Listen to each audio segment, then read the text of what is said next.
No sé qué edad tienes, pero no sé si recuerdas la Expo de Sevilla 92 y aquel plan de desarrollo de algo que podía ser llamado Internet. Seguro que no la recuerdas porque nadie hablaba de Internet en 1992, ni tampoco en la Feria de la Innovación por excelencia en aquellas fechas. Nadie. Tan solo 5 años después, la red, Internet, era parte importante de nuestra vida, y 2 décadas más tarde era toda la vida. Por tanto, cuidado con anunciar cómo será el mundo en 2100, 2074 o 2030. Con hablar de los próximos 4 o 5 años, iríamos listos, y por eso, la inacción a mí me desespera. Ver cómo a nadie le importa la falta de productividad y solo se debate de cómo trabajar menos, me parece dramático. La productividad cae en España y se amplía la brecha con la Unión Europea, y eso no es algo de ahora. En concreto, en 23 años la productividad en España se ha distanciado una barbaridad con respecto a otros países como Alemania, Reino Unido, Francia, Estados Unidos e incluso de Italia. Por ejemplo, mientras que en Estados Unidos crecía un 15,5%, en Alemania lo hacía un 11,8%, en el Reino Unido un 8,8% y en España caía un 7,3%. Igual escucharás que esto es culpa de unos o de otros. Ni los que mandan, los que mandaron o los que quieren mandar tienen realmente un plan realista para modificar esa deriva. No lo tienen porque en gran medida no tienen muy claro cómo se tiene que hacer, o peor aún, podría ser que todos ellos saben que es imposible cambiarlo sin sufrimiento. Un sufrimiento que precisa modificar el modelo de crecimiento del país, una acción que podría poner en juego el modelo laboral expansivo actual y además nos haría atravesar un océano complejo hasta llegar a una economía automatizada, eficiente y más competitiva. Y eso revierte en dejar de depender de sectores poco productivos y apostar por otros que no crecen de los árboles, sino del esfuerzo, de la estrategia, del liderazgo político y apoyado siempre en el sector privado que apuesta por la innovación. Pero hacerlo de verdad, eso al final cuesta votos, y ya se sabe. Quédate, que lo que hoy te voy a contar también te interesa.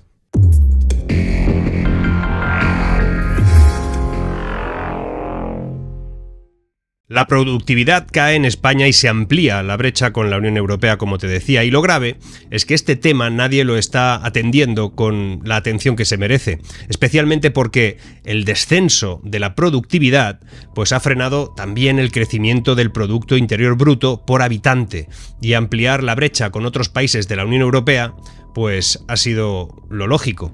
La gravedad de la situación que describo en este caso se debe a varias razones interrelacionadas. Todas están centradas además en torno al concepto de productividad y su impacto en la economía. Por ejemplo, 1. El descenso de la productividad como concepto. La productividad se refiere a la eficiencia con la que se producen bienes y servicios. Un descenso en la productividad significa básicamente que se está produciendo menos con los mismos recursos, por ejemplo como el trabajo o como el capital. Esto es muy preocupante porque la productividad es un motor clave en el crecimiento económico y además es la clave del mejoramiento del nivel de vida. El segundo concepto importante a tener en cuenta es el impacto en el crecimiento del PIB per cápita. El Producto Interior Bruto, el PIB per cápita, es una medida del ingreso económico promedio de cada persona en un país. Si la productividad disminuye, pues esto frena, obviamente, el crecimiento del PIB per cápita, lo que a su vez significa que el bienestar económico promedio de los ciudadanos pues no está mejorando o incluso estaría empeorando. El tercer concepto sería la comparación con otros países de la propia Unión Europea, por ejemplo. Si un país está experimentando un descenso en la productividad, mientras que otros países de la Unión Europea lo están manteniendo o incluso mejorando en sus niveles de productividad, pues esto resulta siempre, como ahora está pasando, en una ampliación de la brecha económica. Y esto puede tener implicaciones en términos de competitividad económica, inversión extranjera y sobre todo en estándares de vida en comparación con los vecinos europeos. Es un buen modelo para medir quién vive mejor y quién vive peor. El cuarto factor sería la falta de atención al problema que tienen en estos momentos los gobiernos, sobre todo los que hemos tenido en España. Si el descenso de la productividad no se aborda adecuadamente, pues las consecuencias negativas siempre acaban agravándose. La falta de atención significa que no se están implementando implementando políticas, estrategias, algo para mitigar ese descenso, lo que al final lleva a problemas económicos más profundos y más prolongados. Lo hemos vivido ya en 2 ocasiones.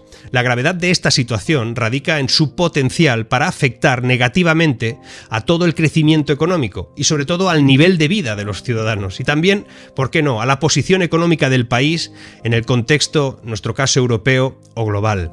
Es crucial que los responsables de las formulaciones políticas, de los líderes empresariales, todos ellos presten atención y tomen medidas para mejorar la productividad, porque se debería tener en cuenta que la caída del crecimiento del PIB per cápita tiene consecuencias profundas y muy diversas para un país y afecta a toda la población, a la riqueza nacional, al sector productivo y, ojo, al empleo. De hecho, una caída del PIB per cápita reduce el nivel de vida de los ciudadanos, aumenta la desigualdad económica y también impacta negativamente en el sector productivo. Todo ello desacelera además la creación de empleo, genera una ocupación de baja cualificación, impide mejoras salariales medias por mucho que las apliquen por decreto, presiona los servicios públicos, afecta al bienestar social y aleja a la confianza empresarial, que disminuye la inversión. Vamos a detenernos en estos impactos. El 1 era la reducción del nivel de vida. Como te decía, una disminución en el PIB per cápita refleja una disminución en el nivel de vida promedio. Y eso significa que hay menos ingresos para los hogares, lo que a su vez se lleva, o por lo menos aplica, a una reducción en el consumo, tarde o temprano, en la calidad de vida, en la capacidad de ahorro, de inversión de todas esas personas. En el segundo impacto que te hablaba, que era el de la desigualdad económica, pues si el PIB per cápita cae, a menudo los más afectados, por lo menos casi siempre, son los sectores más vulnerables de la sociedad. Y esto exacerba las desigualdades económicas que ya había y además, sobre todo en aquellos que tienen menos recursos, que son generalmente los más golpeados por las contracciones económicas, son los que además esto les afecta y les impacta más. El tercer impacto es en el sector productivo. Un PIB per cápita en declive, pues es un indicativo de una disminución en la productividad, pero también en la eficiencia de cualquier sector productivo y de su conjunto en realidad. Y esto resulta siempre en menores inversiones, reducción de la innovación y también una competitividad disminuida a nivel internacional. El cuarto impacto, como te decía, era el de los efectos en el empleo. Una economía en desaceleración o en contracción lleva siempre a una disminución en la creación de empleo. Y esto resulta en tasas más altas de paro, de subempleo, de precarización laboral. Además, sin duda, puede haber una reducción en los salarios reales, por mucho que se apliquen decretos, y en las oportunidades de cualquier carrera. El quinto impacto es la presión sobre los servicios públicos, el bienestar social. Con un PIB per cápita decreciente, el gobierno no puede recaudar fiscalmente lo de siempre, o por lo menos sin forzar la máquina. Y eso se traduce al final en una reducción de inversiones, en inversiones vinculadas a cualquier tipo de elemento público como la educación, la salud, la seguridad, eso que nos dicen siempre. Y eso afecta a la calidad de vida, al bienestar general de la población. El sexto impacto de la disminución de ese PIB es la que afecta a la inversión y a la confianza empresarial. Un PIB per cápita en caída disminuye la confianza de los inversores, de los empresarios y puede además resultar en una reducción de la inversión nacional y extranjera. Por eso cae la inversión extranjera en España, un 23% en concreto. Es decir, una caída en el crecimiento del PIB per cápita siempre tiene efectos negativos generalizados y afecta no solo a la economía en su conjunto, sino también a lo doméstico, a lo individual, al colectivo de los ciudadanos. Y te estarás preguntando tal vez, ¿por qué la productividad española se ha desplomado y la de otros países no tanto? De hecho, algunos crecían. Pues te lo voy a responder, pero antes deberíamos de aclarar algo. Si bien la productividad habitualmente la medimos dividiendo el PIB entre el número de horas trabajadas, así es como se mide habitualmente, la productividad de un país se puede medir también a través de varios indicadores más, cada uno de los cuales ofrecería una perspectiva diferente sobre el rendimiento económico y sobre la eficiencia, porque lo normal es que critiquen este vídeo diciendo que la productividad es más compleja que simplemente eso. Por lo tanto, vamos a ver cuáles son los elementos que se pueden utilizar para medir la productividad de un país. La primera sería ese Producto Interior Bruto, es decir, un indicador muy común que mide el valor total de todos los bienes y servicios producidos en un país durante un periodo de tiempo específico. Un PIB alto pues indica una mayor productividad y luego pues vamos viendo si eso es favorable, cae o sube. El PIB per cápita sería el segundo. Representa el PIB dividido por la población total del país. Es útil para comparar la productividad y el nivel de vida entre diferentes países ajustando el tamaño de toda la población. El tercer elemento sería la productividad del trabajo. Se refiere habitualmente a la cantidad de bienes y servicios producidos por una unidad de trabajo, por ejemplo, una hora trabajada o un empleado. Luego, además, hay un aspecto que es una mayor productividad laboral generalmente indica una economía más eficiente. El cuarto factor sería la tasa de crecimiento económico. Se mide a partir del cambio porcentual del PIB de un año a otro. Un crecimiento económico sostenible sugiere que hay una mejora de la productividad. Todo esto se tiene que incorporar en el análisis. El quinto factor sería la inversión de capital. O en capital más bien, la cantidad de inversión en activos como fábricas, maquinaria, tecnología, y pueden aumentar también la capacidad productiva de una economía. El sexto elemento sería la educación y habilidades de esa fuerza laboral que trabaja. El nivel de educación y de las habilidades que tengan esa fuerza laboral afecta directamente a la productividad. Una fuerza laboral más educada y hábil, pues al final es mucho más productiva. El séptimo factor sería la innovación y desarrollo tecnológico, porque la capacidad de un país para innovar y adoptar nuevas tecnologías es fundamental para mejorar la productividad. El octavo factor sería la eficiencia del uso de los recursos existentes. No sé, incluyo aquí cómo se utilizan los recursos naturales, los recursos humanos. Una mayor eficiencia significa que se producen más cosas con menos recursos. El noveno factor, la calidad de las infraestructuras. Con todo ello, te quiero decir qué es lo que tendríamos que modificar. La infraestructura como carreteras, puertos, redes de telecomunicaciones, todo eso facilita el comercio, la eficiencia y mejora la productividad. El décimo factor, la estabilidad política y económica. La estabilidad política y un buen clima de negocios con una seguridad jurídica importante favorece la inversión, la productividad.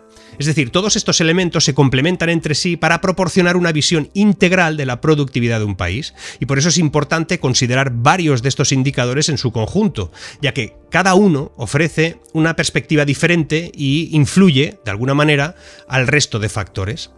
Pero, como te decía, o por lo menos pienso que estarás preguntándote es por qué la productividad española en base a esos factores se ha desplomado y la de otros países no. Pues mira, en contraste, los países de nuestro entorno, algunos de ellos estaban por debajo de nosotros hace unos años y han mostrado una evolución muy positiva.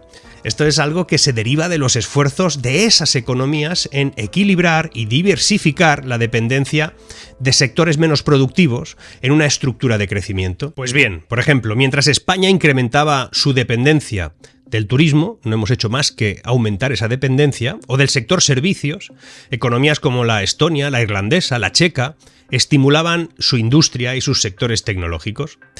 Ahora bien, los factores de esta baja productividad derivan también de una sobrecapitalización en el sector inmobiliario, es histórico en nuestro país, de una inversión insuficiente en activos intangibles, aquí se invierte poco en tecnología, en conocimiento, de una ineficiencia laboral y educativa inexplicable en gran medida, y de la propia estructura de nuestro tejido productivo.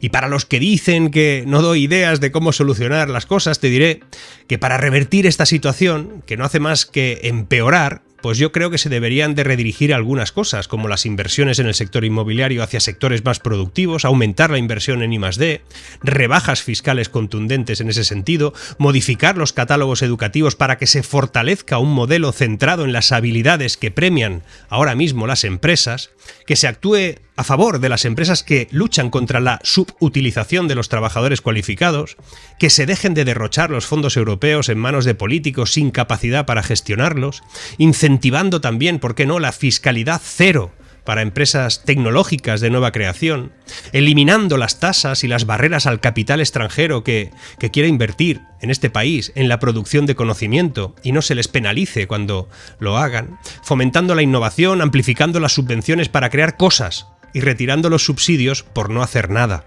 Y sobre todo, abordando de verdad el desequilibrio territorial que hay en España en estos momentos. La mejora de la productividad en España, dada la situación que te acabo de describir, requeriría un enfoque, yo creo que multifacético, no puede ser único, que aborde todas las causas subyacentes que tiene esta baja productividad y que te he relatado antes. Y si con este listado que te acabo de dar de soluciones que he aportado, algo que realmente a mí no me toca hacer, no es lo que tengo que hacer, pero bueno, en este canal hay muchos vídeos que se titulan Soluciones de algo, es decir, no será el primero, pero voy a detallarlas para que luego no digan. Por eso veo estrategias y políticas que podrían contribuir a solucionar estos problemas y que te los voy a detallar, para que luego no digan. Veamos. He dicho reestructuración del sector inmobiliario.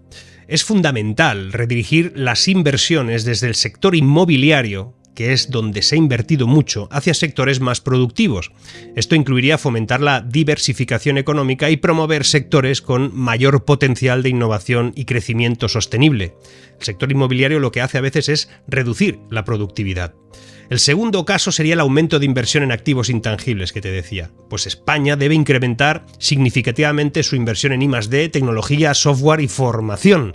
Las políticas gubernamentales al final deben incentivar la inversión privada en estos sectores y no complicarla, y aumentar la financiación pública en todo caso tiene que ser para investigar y para desarrollar. La tercera cosa que se podría hacer, como te decía, es mejorar la eficiencia laboral y educativa. En educación se debería de mejorar la calidad de la educación, porque eso es crucial, y eso incluiría actualizar los currículos para enfocarse más en habilidades digitales, en el pensamiento crítico, algo que no les deben gustar a los que mandan, y en la creatividad. Además, fortalecer esa educación técnica y profesional, en la FP especialmente, alinearía mejor la formación con las necesidades del mercado laboral y lo haría más eficiente. Se debería de plantear cómo abordar la temporalidad laboral, la subutilización de los trabajadores, no sé, esos trabajadores cualificados que trabajan muy por debajo de su capacidad. Las reformas podrían incluir o deberían de incluir incentivos para contratos de larga duración, eso lo sabemos, pero de forma real, con promoción de formación continua para mejorar las habilidades de esos trabajadores. La cuarta idea que se me ocurre es la transformación del tejido productivo, muy básico, pero porque es esencial fomentar un cambio hacia sectores de mayor valor añadido, especialmente aquellos que hacen un uso intensivo del conocimiento, de las tecnologías de la información y también de la comunicación. Y eso al final debería de incluir algún tipo de incentivo para todo tipo de empresas, como startups, empresas tecnológicas, fiscalidad cero en algún caso, apoyo a la digitalización de las empresas tradicionales y no el cuento chino que se está aplicando ahora con los fondos Next Generation. La quinta idea que se me ocurre es que si hay que fomentar la innovación y la competitividad, el gobierno podría ser clave en eso.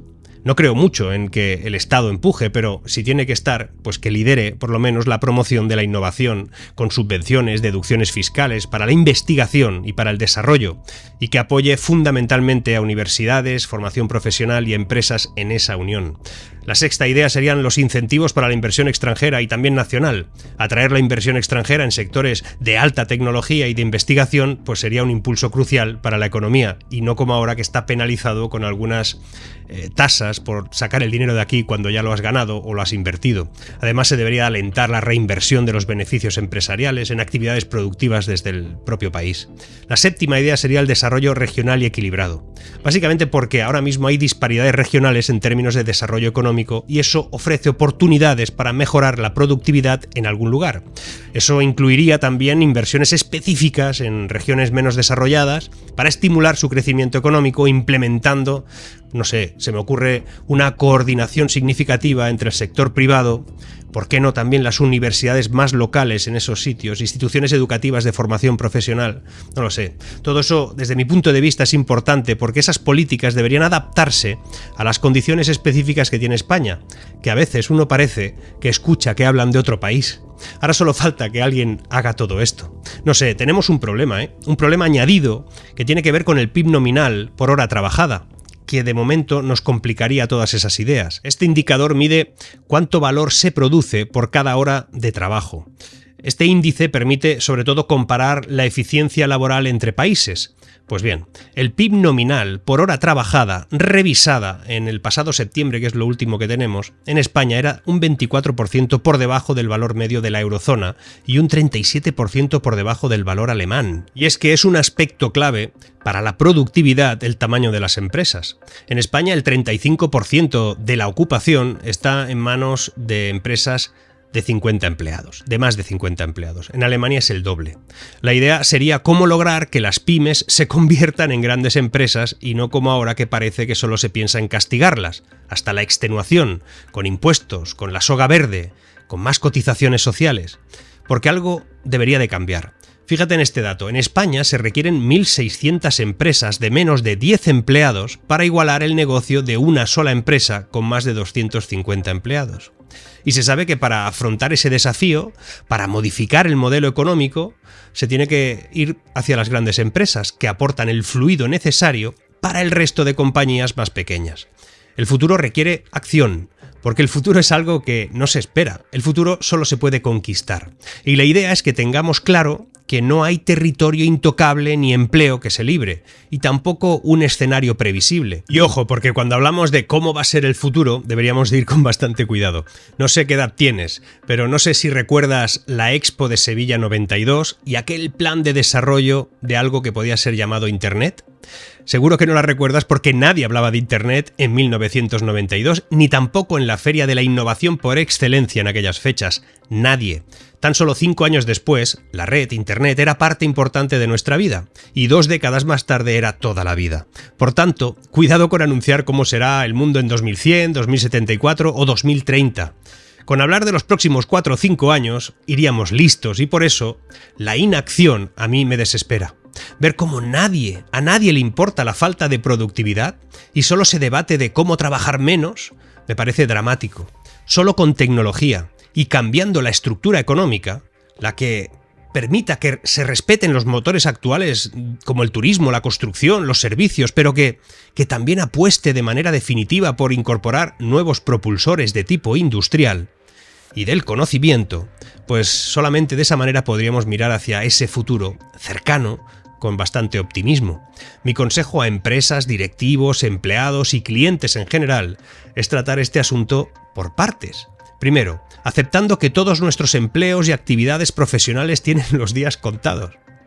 Por lo menos en el modo en el que hoy trabajamos. Vamos a trabajar distinto. Todos, Todos vamos a trabajar distinto.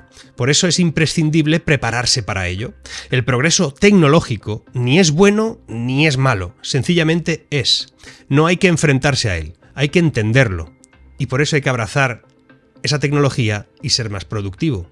La tecnología y la productividad que se deriva no viene a ayudar por definición a nadie en particular. En todo caso, viene a mejorar las cosas que se hacen. Ese es el chip que hay que cambiar. Si te coge con el paso cambiado o retrasado, lo vas a sufrir. Por eso es mejor adaptarse y modificar lo necesario a tiempo para que el equipo formado entre tecnología y uno mismo sea una multiplicación exponencial y no una división irremediable. No sé, la mala noticia es que hay países, como España, donde esto no parece estar en la agenda de manera efectiva y real. Esto parece que no le importa a nadie. Solo en los titulares y en los anuncios, eso sí. Pero la buena noticia es que sabemos que viene, que no se va a detener. Y sabiendo eso, no tenemos otra opción que prepararnos. Negarlo o pensar que me queda tiempo es tomar un riesgo que te puede pasar factura. La pregunta, repito, no es si me tocará o no todos esos cambios. La cuestión es cuándo me va a tocar y con qué tecnología va a suceder. Todos los empleos que van a ser sustituidos, automatizados, robotizados, todos ellos pueden ser, a la vez, generadores de otros espacios laborales que potencien a tu empresa, a tu actividad, a ti mismo. No lo veas como un riesgo únicamente, míralo como, ¿por qué no?, una oportunidad. Es mejor verlo así, como una ventaja incalculable de valor. Pero siempre hay un pero, En España vamos a perder unos 3 millones de empleos en los próximos 10 años, digan lo que digan. Eso ya lo avisa la OCDE, pero parece que no lo quiere publicar nadie. No verlo es signo de una irresponsabilidad que asusta o de un desconocimiento que es aún más preocupante. La creación de empleo tal y como se plantea hoy en día es una inmensa ilusión. Hoy la dependencia aritmética para asentar la llamada buena marcha de la economía radica en un empleo que es precario, que es inestable, que es poco productivo y que ejerce poco valor añadido. La biotecnología aportaría al PIB tanto como el turismo, pero precisa millones de empleos menos para lograrlo. Por eso la nueva economía genera poco empleo en comparación con los modelos tradicionales, porque no es fácil la coexistencia entre lo digital y lo analógico. Pero en el futuro, se supone, todo irá adaptándose y ajustándose. Yo estoy convencido. Si nos dejan hacerlo, como siempre ha sucedido con la irrupción de cualquier tecnología nueva. Sin embargo, como siempre, quienes piensen en ello de un modo estratégico van a aprovechar ese punto de inflexión van a tomar ventaja y van a tomarlo como una oportunidad. Pero luego habrá otros países que están más preocupados de incrementar impuestos, de complicarlo todo y hacerlo de forma táctica. Y entonces entrar en una época de crisis gigantesca. Los datos sobre la productividad son una pista de por dónde van a ir los tiros. Es un aviso clarísimo. Alta productividad, vas por el camino bueno. Baja productividad, te estás despeñando. Seguimos.